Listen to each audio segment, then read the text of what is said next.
Et tout de suite, c'est le forum de midi avec vous, Fabienne Van Den Merch, et vos invités. Mais oui, Michael, les prochaines infos, bien entendu, à 13h. Non, à midi 30. Le rappel des titres. Midi 30, c'est la nouvelle année, hein, Michael. Il faut s'y remettre, Voilà, se remettre dans le bain. Merci beaucoup pour ces infos. À tout à l'heure. La première, midi 13h, le forum de midi, Fabienne Van Den Merch. Bonjour, bienvenue donc dans le forum de midi. Nous sommes au début d'une nouvelle année pour laquelle je vous souhaite bien entendu le meilleur. Et sans vouloir casser l'ambiance évidemment de ces premiers jours de l'année, rappelons que les choses étant ce qu'elles sont, oui, nous vivons dans une société anxiogène, contexte international compliqué.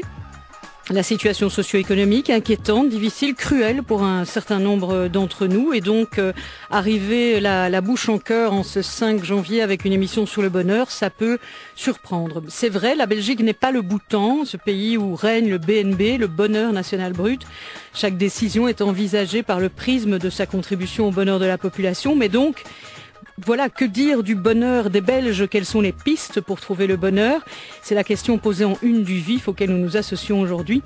Nous attendons vos réactions, questions, avis dans le forum de ce midi. Vos avis, questions et commentaires par téléphone au 02 737 37 07, par SMS au 60 31 75 centimes le message, sur la page Facebook Le Forum de Midi ou via lapremière.be. Et je vous présente tout de suite nos invités. Philippe Berkenbaum est avec nous, bonjour. Bonjour. Vous êtes journaliste au Vif et donc auteur de ce dossier en une auquel nous allons nous associer aujourd'hui. Isabelle Watts est avec nous, bonjour. Bonjour. Alors vous êtes biologiste de formation, mais vous avez développé le concept de coach évolutif. En deux mots, c'est quoi? On va revenir en détail, bien entendu. Hein, mais alors, le coaching évolutif, c'est un outil pour aller à la découverte de soi, pour savoir ce que l'on veut vraiment, et pour trouver des pistes pour mettre en place tous ces désirs que l'on a à l'intérieur et que l'on veut mettre en action. Et parfois, on ne sait pas toujours comment les mettre en action.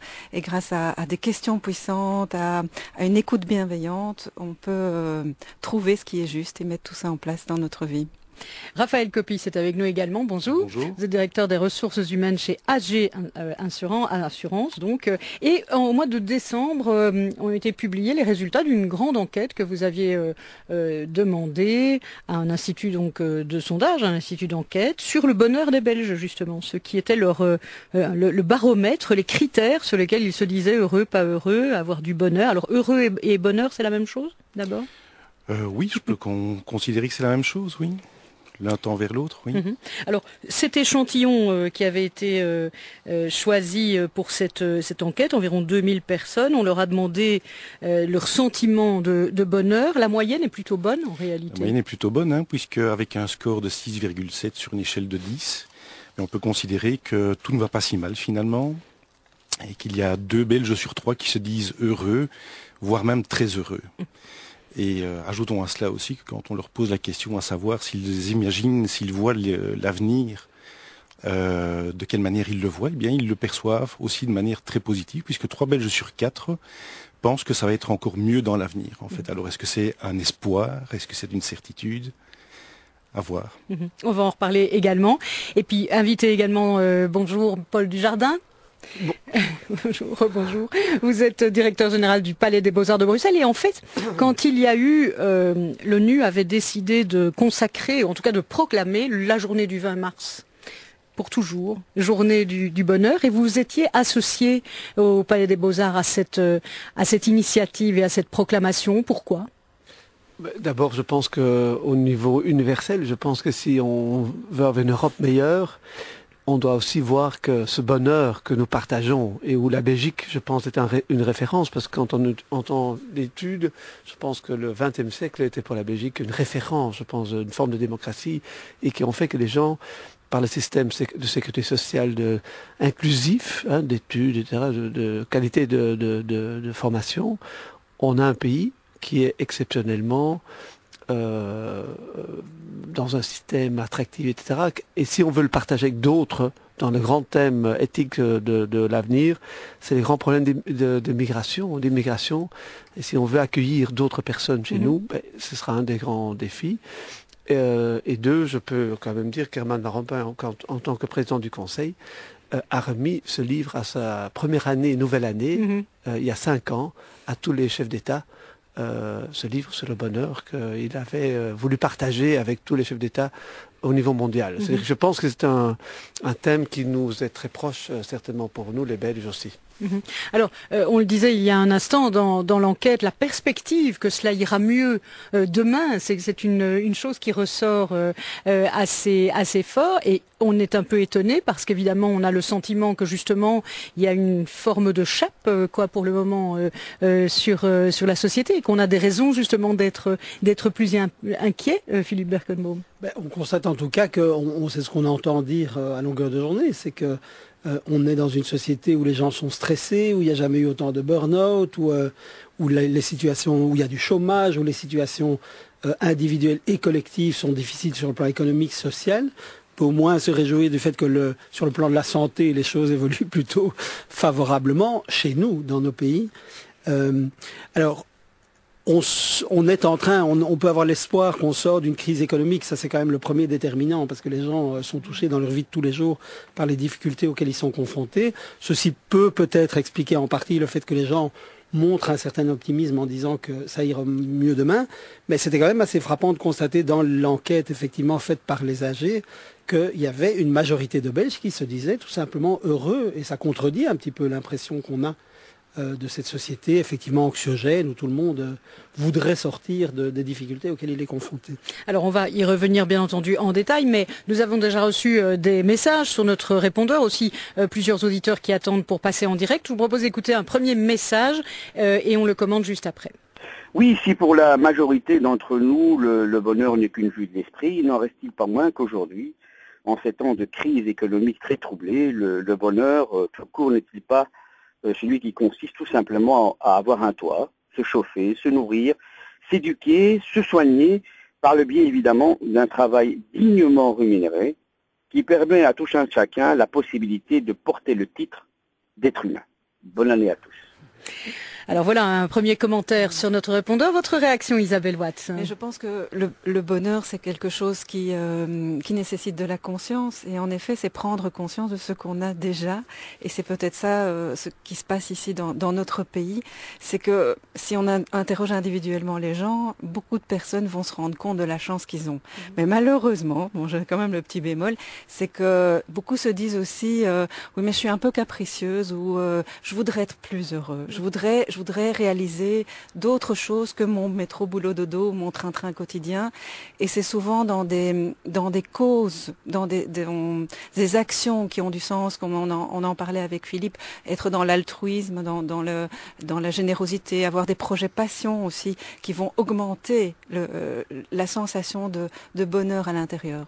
C'est vraiment cette idée de prendre conscience du potentiel de bonheur qu'on a, de ce qu'on a déjà et de ce qu'on peut encore se donner comme bonheur. Alors évidemment, ce que nous dit notre auditeur, c'est finalement en substance poser la question du bonheur à des gens qui n'ont pas ou qui n'ont plus le minimum vital. Ils ne vont pas vous répondre la même chose que des gens qui vivent correctement ou plus que correctement. Paul Dujardin. Mais je pense que chez nous, le côté matériel est devenu très important.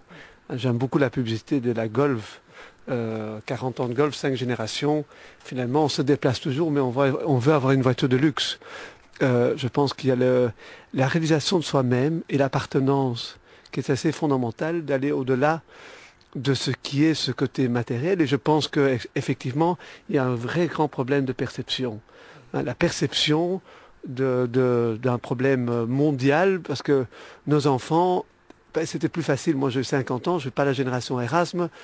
C'était encore clair, il y avait le bloc Est-Ouest, on avait encore des critères de structure. Aujourd'hui, la situation mondiale fait que, je reviens de ce matin de Palestine, de Ramallah, quand on va sur place, je pense qu'on devient très silencieux de voir la problématique la plus extrême sur notre planète entre Israéliens qui se sont réalisés. Et c'est pour ça que quand vous parlez de Bhoutan, les deux extrêmes, c'est le Bangladesh, et de l'autre côté, la Corée du Sud. Je ne parle pas de la Corée du Nord, que j'ai visité aussi, et que les gens sont heureux parce qu'ils arrivent encore à faire de la culture, à chanter, à danser, etc., dans une prison à ciel ouvert. Mais la Corée du Nord, du Sud, est un pays aujourd'hui avec un BNP formidable, une référence aujourd'hui, mais il y a un grand problème de bonheur aujourd'hui, de réaliser en soi-même, d'au-delà, je pense, d'une appartenance à une société à très peu de temps développée. Comme on le voit en Israël en 50 ans, cet élément d'appartenance aujourd'hui est un élément. Alors, je le regarde dans un aspect macroéconomique, macropolitique, etc. Mais je pense que c'est important que le monde de la culture, le monde de l'art, les artistes, les scientifiques aujourd'hui reparlent avec les citoyens et recréent ce triangle d'équilibre dans une démocratie qu'est la politique et l'économie. Les deux éléments seraient fondamentaux que ce troisième ou quatrième angle de notre société, qu'est la science et l'éducation, se retrouve mieux, pas seulement focalisé uniquement à cet élément de gagner encore plus d'argent, de se développer matériellement, ce qui est important, c'est de garder ce qu'on a, c'est clair, mais de se réaliser que on vit peut-être un peu au-delà. Parce qu'à Moscou, il y a 15 jours, on m'a dit que la dévaluation de 50% du rouble était une juste dévaluation. Ce qui n'était pas inintéressant. Oui, alors nous avons en ligne Jean-Marie, un auditeur. Bonjour monsieur. Oui, bonjour madame. Tout d'abord, mes meilleurs vœux à toutes les personnes qui sont sur le plateau, et c'est peut-être l'occasion de leur souhaiter principalement la santé, parce que sans la santé on ne va nulle part, mais justement de leur présenter les meilleurs vœux de bonheur. Alors déjà, le fait d'être sur le forum de midi, c'est déjà du bonheur, donc l'année commence bien. Merci monsieur. Voilà. Donc pour moi, le bonheur, c'est trop souvent confondu avec le bien-être matériel.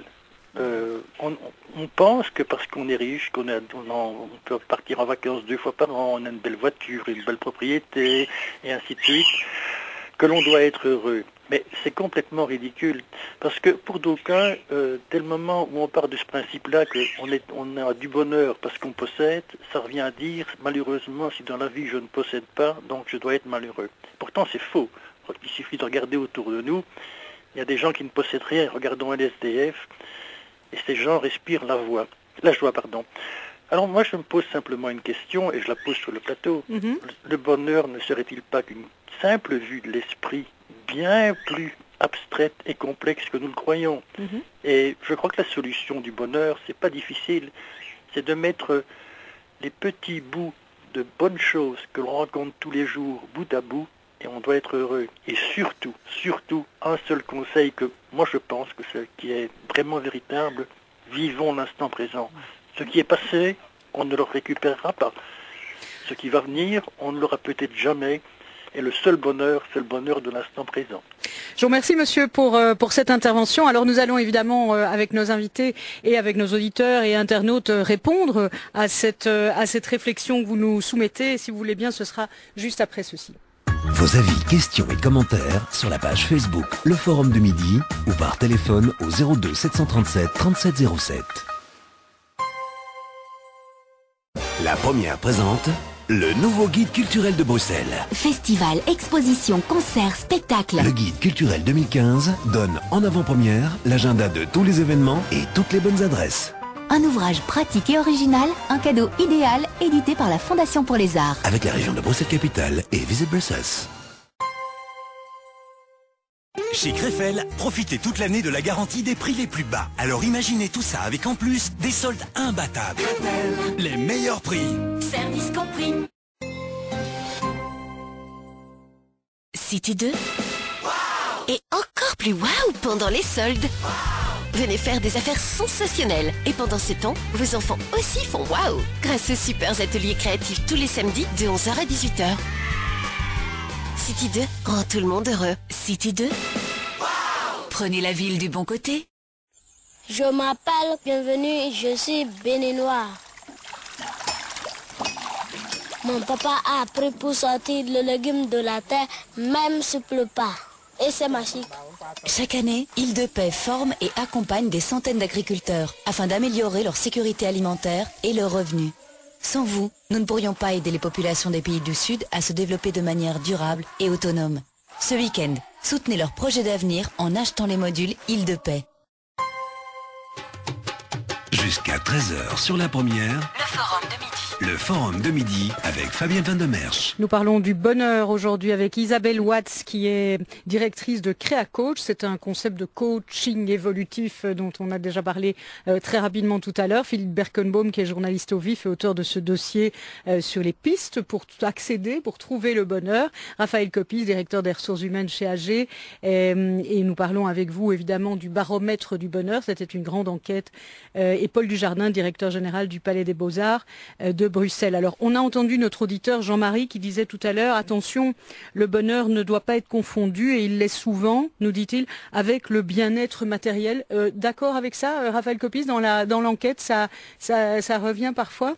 Oui, donc au-delà de l'intégrité et de la sécurité physique, ce qui ressort de l'étude, c'est qu'essentiellement, ce qui rend les gens heureux, ce sont les relations avec l'entourage proche, c'est-à-dire la famille, les amis, les collègues aussi au bureau pour les gens qui travaillent, et que parmi les autres facteurs qui sont vraiment déterminants dans cette perception de bonheur, c'est évidemment la santé, c'est un élément essentiel aussi, mais aussi la liberté de pouvoir faire des choix, en fait, personnellement.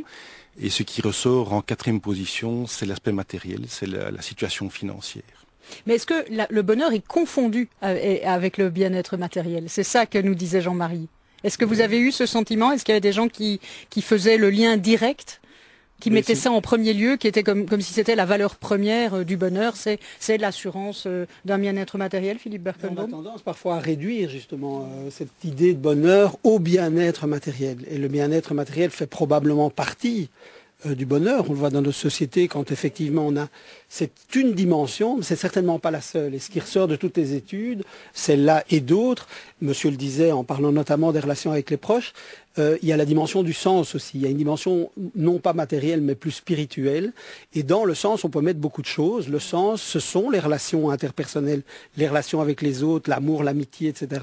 Le sens, ce sont les valeurs auxquelles on croit, les valeurs auxquelles on adhère ou par rapport auxquelles nos actions sont en phase.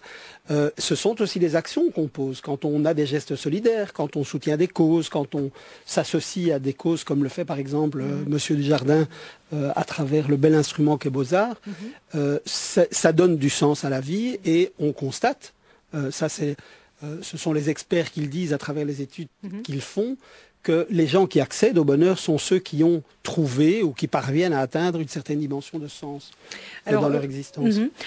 Jean-Marie, juste pour terminer sur son intervention juste avant la publicité, disait le bonheur c'est une vue de l'esprit qui est plus abstraite que nous ne le croyons. Alors l'avis là-dessus, à la fois de vous, Isabelle Watts, et de Paul Dujardin. Mais oui, je pense que pour revenir aussi c'est une vue de l'esprit, le bonheur, c'est ce que nous disait Jean-Marie. C'est une vue de l'esprit dans le sens où c'est être d'abord présent, être conscient de ce qu'on a dans la tête, parce que c'est vrai que si on se laisse envahir par des pensées moroses, c'est vrai que quand on écoute les infos, ce qui était chouette tout à l'heure, c'était ça a commencé par une bonne info, et donc prendre conscience qu'il y a des bonnes infos et qu'il y en a d'autres qui sont plus lourdes, et savoir ce qu'on fait de la lourdeur. Est-ce qu'on laisse la lourdeur nous envahir et on se laisse descendre au niveau émotion en étant défaitiste, ou est-ce qu'on se dit non mais il y a autre chose, et à l'intérieur il y a des belles choses et je peux les voir et je peux aussi les présenter.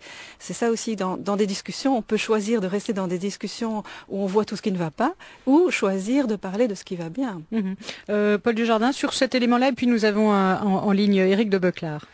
Oui, je pense que cet élément de l'appartenance, quand vous avez référé tout à l'heure à la famille ou les amis, je pense qu'on vit relativement seul et individualiste.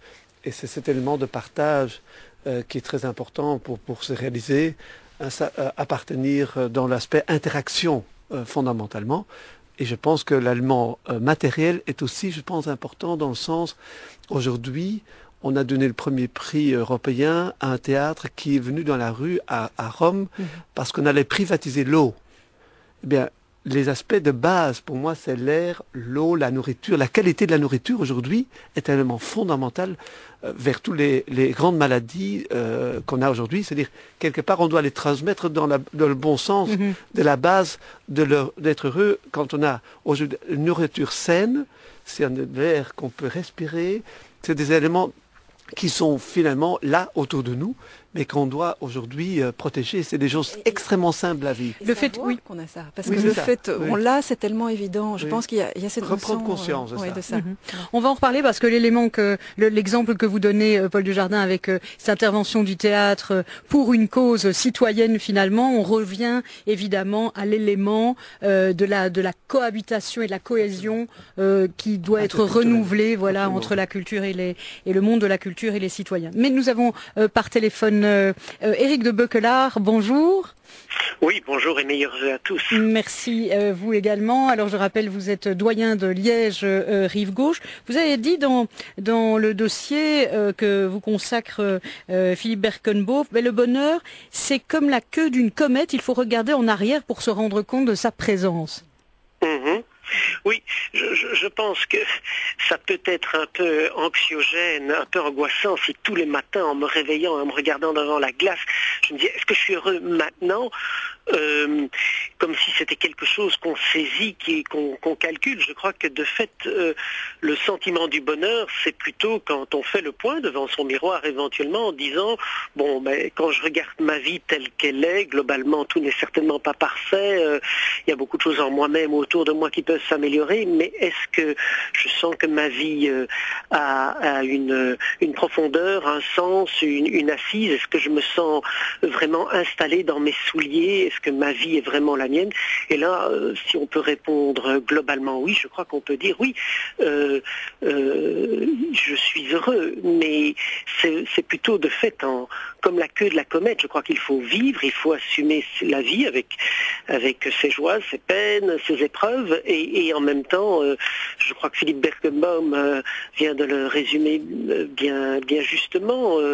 Il y a évidemment une dimension, nous sommes des êtres matériels, il faut avoir le minimum matériel, nous sommes des êtres psychologiques, il faut avoir un minimum de bien-être psychologique, il peut y avoir parfois des épreuves, des deuils, des échecs qui nous accablent, mais il y a aussi cette dimension de l'intériorité, du sens. Si ma vie n'a pas de sens, alors tout devient difficile. Et on peut connaître des gens qui ont matériellement tout ce qu'ils veulent et psychologiquement aucun souci et qui pourtant se sentent vides à l'intérieur. Et donc le bonheur est de cet ordre-là aussi. Et parfois c'est le propre sans doute de l'homme.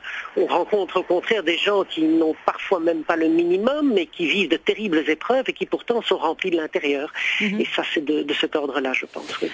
Éric de Beuquelard, vous avez parlé du sens de la vie. Le sens de votre vie, vous l'avez trouvé dans la religion, vous l'avez trouvé en Dieu.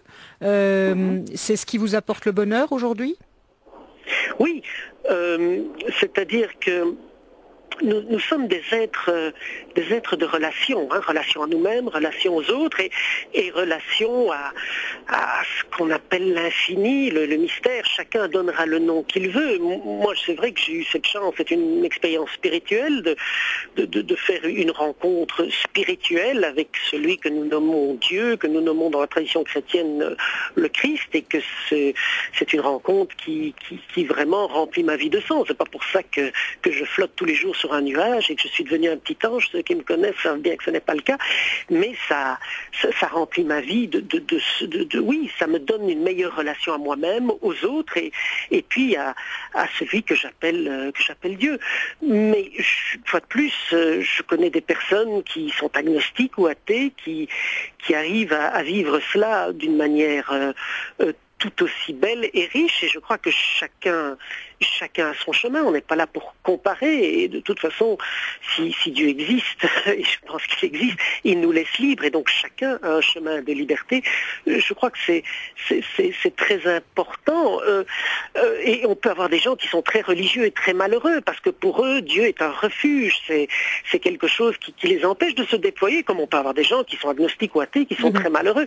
Donc, il n'y a pas de recette selon qu'on soit croyant ou athée. Je crois que la véritable recette, c'est est-ce que les choses se vivent en véritable relation libre et authentique.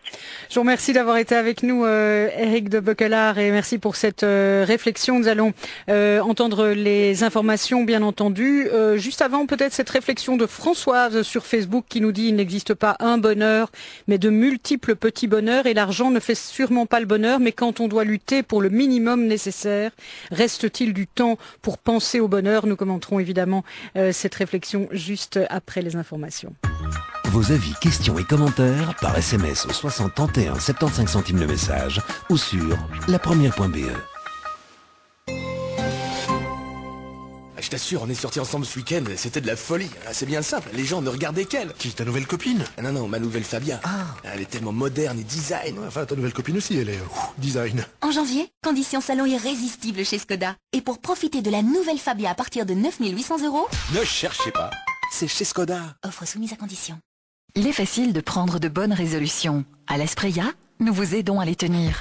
Faites le plein d'énergie, vivez sainement et soyez plus heureux. Découvrez un monde de bien-être où un nouveau vous attend. Nous vous le promettons, cette année vous atteindrez votre plein potentiel à l'Espreia. Commencez dès à présent en vous rendant sur www.espreia.com. Monsieur Marc et le petit pour Carrefour Market. Oh, le lapin de nos producteurs est un vrai délice, petit. Oh oui, et comme il est en promo, Monsieur Marc, il ne fait pas de terrier dans votre budget. De terrier dans le budget? Oui, pas de trou quoi. Ah oui, oui, d'accord, oui. Jusqu'à mardi, chez Carrefour Market, notre savoureux lapin découpé est à seulement 7,59 € le kilo. Carrefour Market, la fraîcheur comme vous l'aimez. Pardon, excusez-moi. Pour rentrer sans payer au salon de l'auto de Bruxelles, soit vous courez plus vite que le gardien, soit vous courez chercher le moniteur automobile. Dans le numéro spécial salon, il y a une carte d'entrée gratuite pour la nocturne du lundi 19 janvier. Plus le grand tour des nouveautés à voir au salon de Bruxelles. Le moniteur automobile avec l'entrée gratuite pour la nocturne du salon. Maintenant chez votre libraire. Il est 12h30. La première. Les titres du journal de 13h avec vous, Marie-Laure de Kerckhove. Bonjour. Bonjour. Les centres publics d'aide sociale s'attendent à un rush cette semaine. Beaucoup de personnes sont exclues du chômage depuis le 1er janvier puisque la nouvelle disposition limite à 3 ans le droit à une allocation d'insertion. La loi remonte à 2011. Les premiers à excéder cette période de 3 ans n'ont plus beaucoup d'autres recours désormais que le CPAS. Les présidents de CPAS redoutent les effets pervers de cette loi. C'est le cas notamment de Philippe Defeit, président du CPAS de Namur, que nous entendrons à 13h.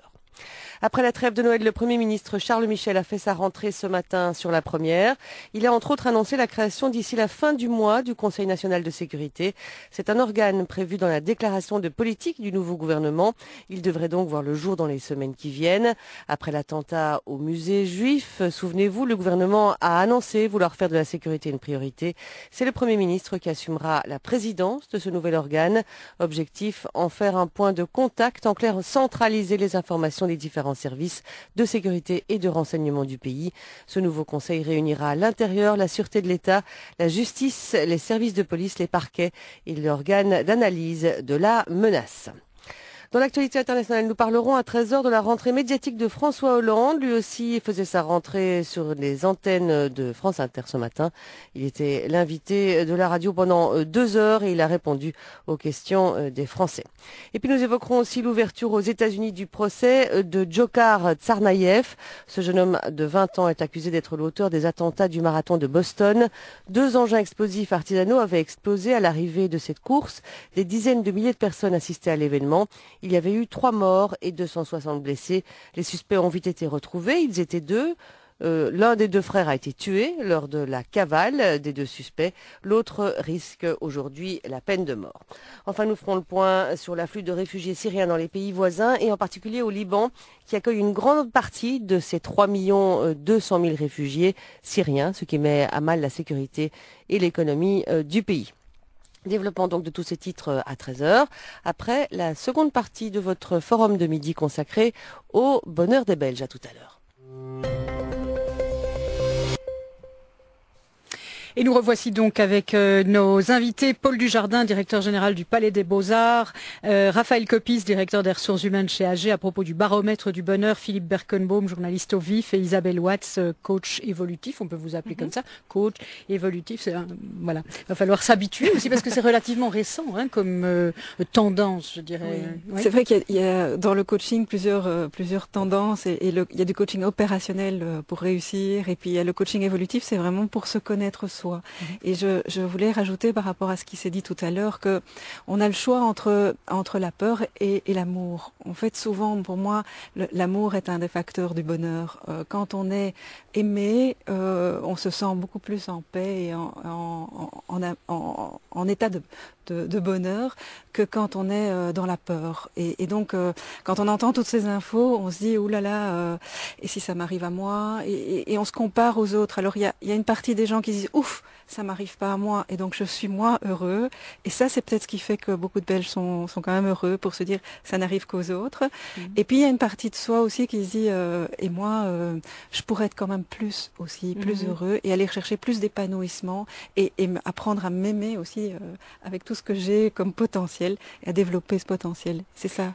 Alors, vous dites les Belges se sentent heureux, mais alors c'est vrai que c'est un point qui est soulevé par plusieurs de nos auditeurs, notamment Marc qui dit, mais enfin, ce matin on évoque à la radio un sondage international qui montre que les Belges sont les plus pessimistes de tous et de très mauvaise humeur, et aujourd'hui on parle du bonheur et on fait référence à un baromètre, alors je me tourne vers vous, Monsieur Copis, où c'est vrai qu'on a du mal parfois à comprendre ou à assimiler les résultats d'une étude où la majorité des répondants se dit heureux, alors que par ailleurs on sait qu'on n'a jamais consommé autant d'antidépresseurs, qu'il n'y a jamais eu autant de burn-out, que les gens sont dans des situations économiques compliquées et ont peur du lendemain, donc il y a quelque chose d'un peu antagoniste. Mais les résultats nous ont étonnés aussi, quand on les a vus, on pensait que le résultat allait être moins positif qu'il ne l'est. Mais il faut se dire aussi que les gens qui ont répondu, donc les milliers de personnes qui ont répondu à l'enquête, simplement le fait de répondre à une enquête permet aussi de prendre du recul. Et c'est dans cette prise de recul qu'on peut se rendre compte que finalement, tout ne va pas si mal que ça. Et c'est exact qu'on entend autour de nous des mauvaises nouvelles, on entend l'actualité qui est souvent négative, et c'est justement ça qui est épinglé souvent dans la presse. Mais finalement, quand on regarde autour de soi la qualité de vie que l'on a, la qualité de vie de famille qu'on a, la qualité de vie avec ses amis et avec ses proches, pour la toute grande majorité en tout cas, eh bien on vit quand même heureux en Belgique. Alors justement, à cet égard, peut-être votre avis, Paul Dujardin, une réaction sur Facebook de Félix qui dit « Le bonheur se conjugue au pluriel, peut-on être heureux tout seul? À mon avis, le bonheur est la chose la mieux partagée, dit-il, et il ajoute « C'est mon expérience d'homme africain qui me dicte cette perception du bonheur. » Ben oui, je pense que c'est on le répète, c'est aussi la réalisation de soi, c'est l'élément, je trouve, omis par un élément de morale et d'éthique. Vous avez parlé des religions tout à l'heure. Quand on est dans une situation aujourd'hui d'immigrants qui attendent avec des millions de venir chez nous, l'élément interculturel est fondamental.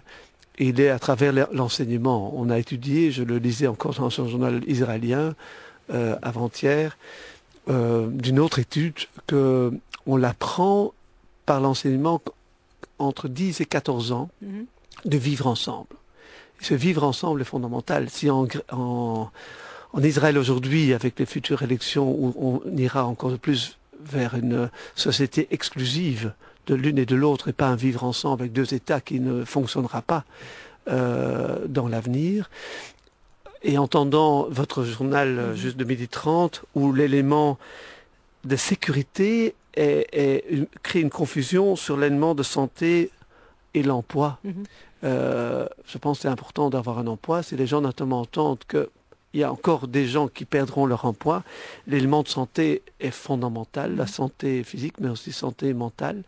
Et je pense, j'ai la même réaction, c'est prendre le temps du citoyen, le peuple, the people, de remettre, mais ça c'est l'éducation, c'est d'avoir le temps, et c'est autant un directeur de ressources humaines, autant les coachings, de dire à ces équipes maintenant, arrêtons et prenons le temps de se mettre autour de la table comme si on est dans un cercle, et parce qu'à un moment donné, on est désespéré. Mais c'est le rôle des politiques aussi.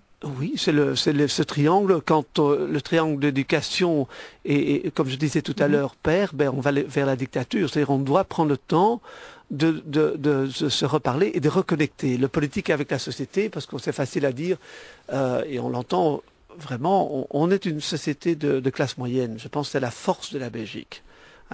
Et cet élément-là, c'est aussi le danger de du prix qu'on paiera d'une forme de populisme et toutes ces réactions qu'on entend de peur. Si Sarkozy dira demain on va arrêter Schengen, on va refaire Vigipirate à toute entrée de théâtre et tout ça, c'est-à-dire qu'on a peur de demain de cet attentat ou de cette migration à nos frontières. Et si on va faire un grand mur autour de l'Europe, je crains qu'on sera dans un problème de ce bonheur qu'on a pour nous, on ne peut pas le garder. On doit le partager avec d'autres. Et c'est ce que nous disait Félix il y a un instant d'ailleurs. Hein. Juste une réaction de Pascal aussi sur Facebook, et là je me tourne vers Philippe. Elle dit que on a été il y a eu plusieurs interventions sur le rôle des informations qu'on diffuse. Quand je dis on, c'est tout le monde, tous ceux qui ont un rôle d'information. Et le soir c'est le happy show. Hein. Oui, c'est ça. La journée c'est des informations négatives et le soir c'est le happy show aussi sur les médias. Alors Pascal qui nous dit: que pensent vos invités du rôle des médias de masse dans la perception du bonheur des individus? La part des mauvaises nouvelles, dit-elle, est souvent largement supérieure à celle des bonnes nouvelles qui nous sont communiquées. Alors ne faudrait-il pas également réfléchir à donner davantage d'écho aux bonnes nouvelles? Bonne année à vous, nous dit Pascal, et merci pour cette belle émission. C'est déjà du bonheur, oui, ajoute-t-elle. J'allais quand même ne pas aller jusqu'à la fin. Deux choses, oui, là-dessus. Vous travaillez dans un magazine, Philippe. Vous aussi, vous êtes concerné par cette réflexion de Pascal. Peut-être juste dire en amorce que, oui, quand on est malade, c'est pas la faute du thermomètre. Hein. Je veux dire que voilà, on n'est que des médias. Mais il faut certainement pas nier. Votre auditrice a tout à fait raison. Oui. Il faut pas nier la dimension anxiogène dans laquelle les médias contribuent à plonger la société. Il y a des tas de mauvaises nouvelles, il y en a aussi des bonnes, et c'est une tendance naturelle des médias, et je pense qu'il a toujours été le cas, de s'intéresser. On s'intéresse, on l'a toujours dit, on s'intéresse au train qui part en retard et pas celui qui arrive à l'heure. Une des personnes que j'ai interrogées dans le dossier, qui est un des grands spécialistes de ces questions-là, Ilios Kotsou en Belgique, disait quand on entend l'arbre qui tombe et on n'entend pas la forêt qui pousse. Mais je trouve l'image assez belle, et c'est vrai que le bonheur, puisque c'est de ça qu'on parle, c'est quand même une notion assez relative. Ilios Kotsou d'ailleurs disait une autre chose, sa définition à lui du bonheur, de façon générale, pour ne pas le trahir, je l'ai noté ici, c'est le sentiment global que notre vie vaut la peine d'être vécue. On peut être heureux même dans l'adversité, même quand on traverse des difficultés et parfois des drames, mais ça n'empêche pas qu'on peut globalement, et certainement pas d'une façon linéaire, considérer, avec le recul éventuellement dont parlait monsieur tout à l'heure, que fondamentalement on n'est pas si malheureux que ça. Oui, enfin pour avoir le bonheur, il suffit pas de se débarrasser du malheur. Je veux dire que parce qu'alors on est dans la formule il vaut mieux être riche et bien portant que pauvre et malade. Hein, oui, ça me fait penser à une expression. Tout à l'heure on parlait du rire, et à l'émission précédente on parlait justement de rire, et ça fait partie aussi du bonheur. Et on peut, il y a une phrase qui dit on ne rit pas parce qu'on est heureux, mais on est heureux parce qu'on rit. Et donc, on peut aussi se donner des occasions d'aller vers le bonheur. Et par rapport à ça, je veux aussi dire qu'on ne peut pas rire de tout, mais on peut rire malgré tout. Et donc, quand on a des situations de vie qui sont plus difficiles, l'important est d'aller retrouver quand même du positif dans ces situations de vie.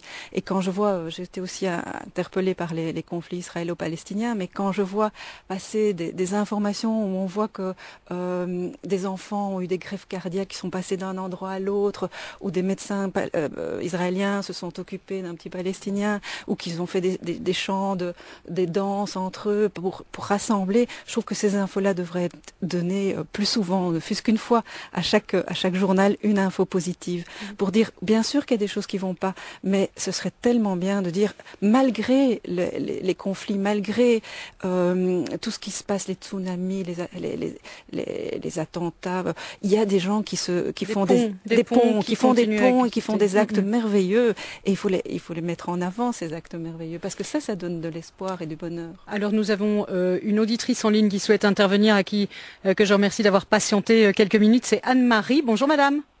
Bonjour madame. On vous écoute.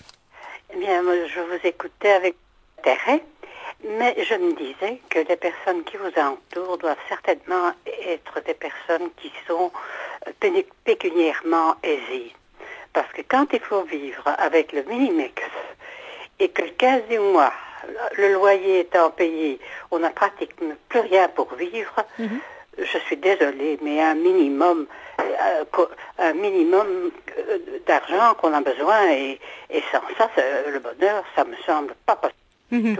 Alors vous avez d'autant plus, mais vous avez, Madame, vous avez d'autant plus raison qu'au début de l'émission, j'ai bien redonné cette notion en disant, c'est une notion qui est relative. Poser la question du bonheur à des gens qui n'ont pas ou qui n'ont plus le minimum vital, évidemment qu'on ne réagit pas de la même façon selon qu'on dispose ou non du minimum.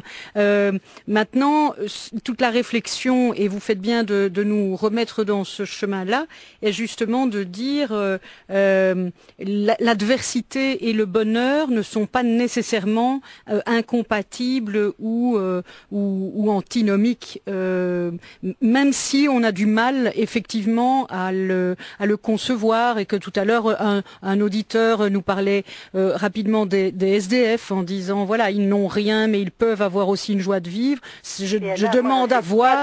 Oui. Non mais voilà, alors c'est la question évidemment qui peut choquer et sur laquelle on doit pouvoir s'interroger, essayer de creuser. Mais en tout cas, je vous remercie beaucoup de nous l'avoir rappelé, et nous allons le commenter immédiatement. Merci Madame. Philippe. Au revoir, Madame. Au revoir.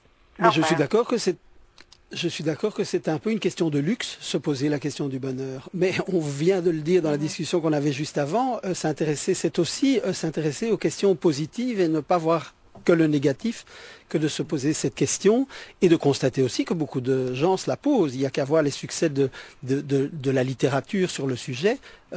Les best-sellers du moment tournent tous, enfin beaucoup d'entre eux, en tout cas en termes d'essais, tournent autour de cette question-là. Ça prouve tout de même que ça interpelle un certain nombre de gens. Oui, sur ce sujet, Monsieur Copis, je rappelle sur ce baromètre donc du bonheur, dans cette enquête, il apparaît donc, vous l'avez dit tout à l'heure, les facteurs déterminants du bonheur des Belges, en tout cas, c'est la famille, la santé, et alors la liberté de choix, la liberté de faire des choix. Et ça, c'est un élément qui est très très important et qu'il faut souligner dans notre société. Oui, tout à fait. Et je pense que c'est un peu lié quand même aussi à la situation financière, parce que dans certaines situations, évidemment, il faut avoir une certaine situation financière qui permet justement de faire ces choix, comme par exemple les gens qui, à partir d'un certain âge, désirent alléger leur fin de carrière. Mais il faut avoir les moyens pour faire ce genre de choses-là. Et donc oui, il faut déjà avoir une carrière aussi, évidemment. Et déjà avoir un travail. Oui, tout à fait. Oui. Donc mais ça rejoint un peu la réflexion de Madame il y a un instant, et de plusieurs auditeurs d'ailleurs sur notre site ou sur Facebook, en disant est-ce possible de réfléchir au bonheur quand on n'est pas dans une situation qui nous dégage des besoins premiers, Paul Dujardin. C'est pour ça que là ça revient pour ceux qui connaissent la pyramide de Maslow, où on dit qu'il faut d'abord avoir un toit à manger et avoir des besoins primaires qui soient comblés avant les besoins sociaux, puis les besoins d'épanouissement.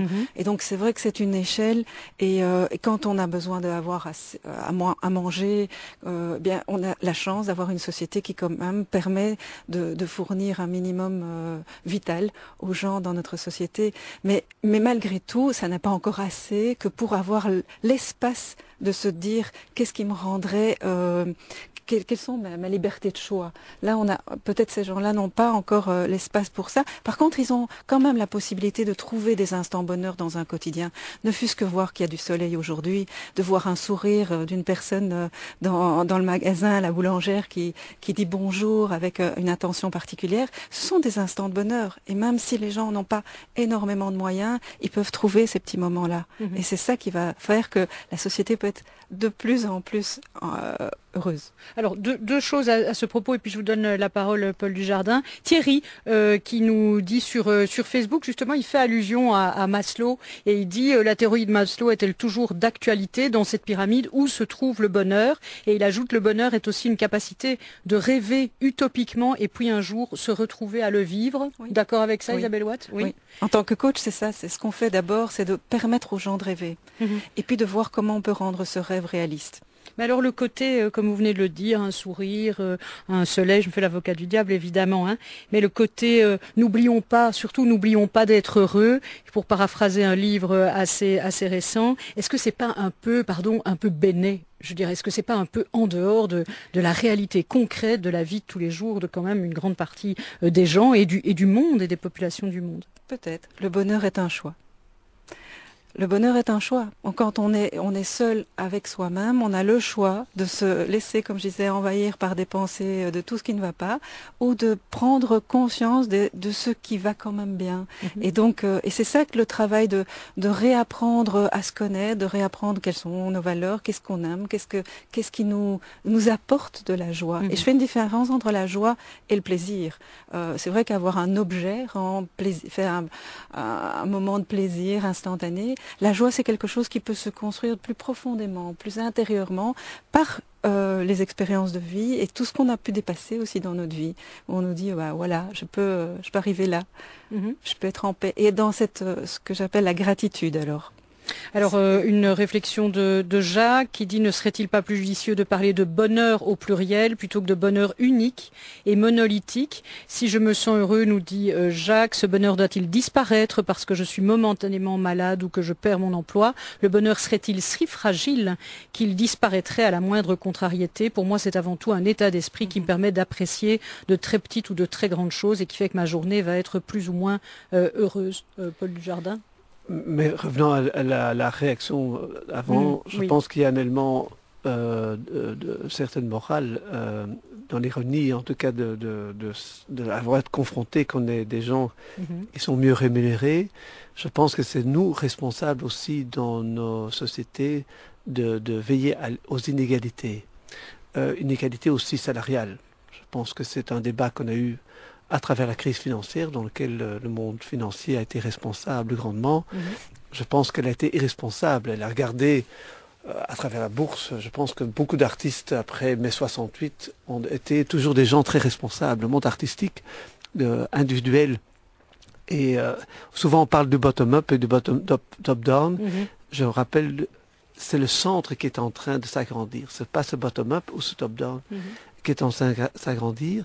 C'est globalement, je pense que si je parle du monde de la culture, la complexité des grands problèmes de la migration, de vieillissement, du dumping social, je le vois tous les jours d'une façon extraordinaire à travers quelle beauté des grands artistes arrivent le traduire. Les frères Dardenne, Haneke avec son film Amour, c'est-à-dire Separation, tous les grands problèmes de la vie, je pense, sont le mieux traduits et qui peuvent nous apporter un langage au-delà du politique. Le politique en parle, doit nous aider dans la société. Le monde de l'art, le monde de la culture peut aider dans cette réalisation de soi à travers les aspects de base dans cette pyramide. C'est l'eau, le côté matériel, la nourriture et jusque, je dirais, les questions de religion tout à l'heure au top de la pyramide, la moralité. Et je pense qu'honnêtement, j'étais dans un débat hier autour de la table avec des Palestiniens et deux religieux franciscains qui n'ont jamais quitté Jérusalem. Il y avait à un moment donné un vrai débat sur la religion et sur l'élément, est-ce qu'on peut encore avoir une religion aujourd'hui? Le clash of civilization d'Huntington est que ce sera le grand problème demain. Et un des grands problèmes aujourd'hui de la Syrie, des grands problèmes qu'on entend aujourd'hui entre communautés. Et l'Europe ne doit pas donner des leçons parce qu'on n'a jamais eu autant de malheurs à l'intérieur de l'Europe sur les problèmes de religion. Mais c'est clair que les grands débats sont nécessaires pour avoir une plus grande forme de solidarité et la responsabilité individuelle. On peut être chacun pour soi autour de la table ici est responsable de ses actes et pas de l'autre. C'est-à-dire, on parle tout à l'heure du politique. Commençons nous-mêmes d'abord, à travers notre entreprise, chaque jour, de faire du travail autour de soi pour se sentir plus heureux demain et pas seulement dire c'est l'État qui va le faire. Alors oui, en effet. Alors beaucoup de réactions de nos auditeurs et internautes sur les relations, sur les liens sociaux et de leur importance dans la perception du bonheur que vous soulignez dans votre dossier, Philippe. Une chose qui ressort très fort de toutes les études qui sont faites sur le sujet, la dimension, les liens interpersonnels, les liens de base, qui soient familiaux aussi, mais aussi ce qu'on donne aux autres. donner du bonheur d'ailleurs aux autres en leur apportant à ceux qui ont besoin, que ce soit matériel ou autre, ça permet aussi de se construire, de donner du sens à sa vie. Eric, par exemple, qui nous dit « Pour moi, le bonheur est dans le relationnel. Malheureusement, les relations entre êtres humains ont tendance, dans notre monde actuel, à diminuer. » Et puis, une réaction de Myriam, qui est avec nous par téléphone. Bonjour, madame. Bonjour. Alors, je vais vous demander, merci beaucoup d'avoir patienté, madame. Je vais vous demander d'être très brève, parce que nous arrivons déjà à la fin de cette émission. On vous écoute. Oui, eh bien, je suis d'accord avec évidemment tout ce qui est dit et vive l'art.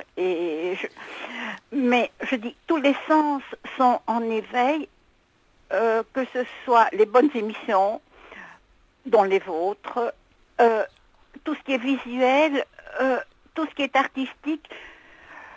C'est vrai que ça donne un grand contentement, je ne dirais pas bonheur parce que ce mot est exagéré, mais j'ai 75 ans et je trouve que ce qui est tragique, c'est qu'on n'est plus touché physiquement. Le corps est oublié. Il y a eu 2 filles qui, à Paris, se sont déguisées en ours et enlaçaient les gens. Oui. Eh bien, l'enlacement n'est plus... On reçoit une bise sur la joue et c'est un peu peu. Vive les Méditerranéens qui s'embrassent plus. Ah oui, c'est ça. Oui, donc vous parlez dans les contacts sociaux habituels. Je vous remercie beaucoup, madame, pour cette réflexion. Effectivement, un mot là-dessus, très rapidement, il nous reste même pas 2 minutes. Voilà, c'est faire des bons hugs. Et c'est vrai qu'il y a une étude qui montre que 20 secondes de hug, de câlin, va augmenter le taux d'endorphine et donc va augmenter l'état de bien-être. Donc, très important, dans le bonheur aussi. Voilà. Alors je me tourne une dernière fois vers vous, Ravel Copis. Remplacer comme au bouton l'objectif du PIB, produit national brut, par BNB, bonheur national brut, c'est imaginable, à votre avis? Vous qui êtes expert dans les assurances, dans les... C'est à souhaiter, c'est une colle, hein, ça. Oui, c'est une colle. Oui, parce qu'on dit bonheur national brut, mais finalement il faut adopter. Ce que je peux juste dire, c'est que chaque entreprise a aussi un rôle à jouer dans la mise en place d'un ensemble de circonstances pour ses collaborateurs, justement, pour pouvoir justement s'épanouir, de responsabiliser les gens et de leur donner un rôle, et de leur mettre eux-mêmes dans le siège d'acteurs vers leur bonheur, en fait, que ce soit au niveau professionnel, mais aussi au niveau privé. Alors c'est le rôle de chacun et c'est le rôle de la collectivité. En 10 secondes, Paul Dujardin, vraiment 10 secondes. Je pense que le succès d'avoir eu Piketty qui est venu parler du capital et de tout ce qui est le malheur du capital, et le nombre de jeunes, je pense qu'on a eu 6000 jeunes qui sont venus et qui lisent sa brique, c'est incroyable. C'est-à-dire qu'il y a une réalité entre la valeur du travail et la valeur du capital, qui est pour l'instant un grand problème si on regarde faire les banquiers. Je pense qu'il faudrait réévaluer ça à l'intérieur de l'Europe, cette valeur ajoutée du BNP. En 4 secondes. Oui, moi je voulais juste donner un petit truc pour être heureux, c'est le mot sage. Soyez simple, authentique, dans la gratitude et dans l'éveil de tout ce qui peut vous rendre heureux. Alors nous allons mettre sous le podcast de l'émission toutes les références, y compris évidemment le dossier du VIF, la réflexion au Palais des Beaux-Arts, évidemment le résultat de ce baromètre et puis le coaching évolutif d'Isabelle Watt. Merci infiniment et pardon à tous ceux qu'on n'a pas pu relayer aujourd'hui, mais c'est pas la dernière fois qu'on fera une émission sur le sujet. Bon après-midi sur La Première.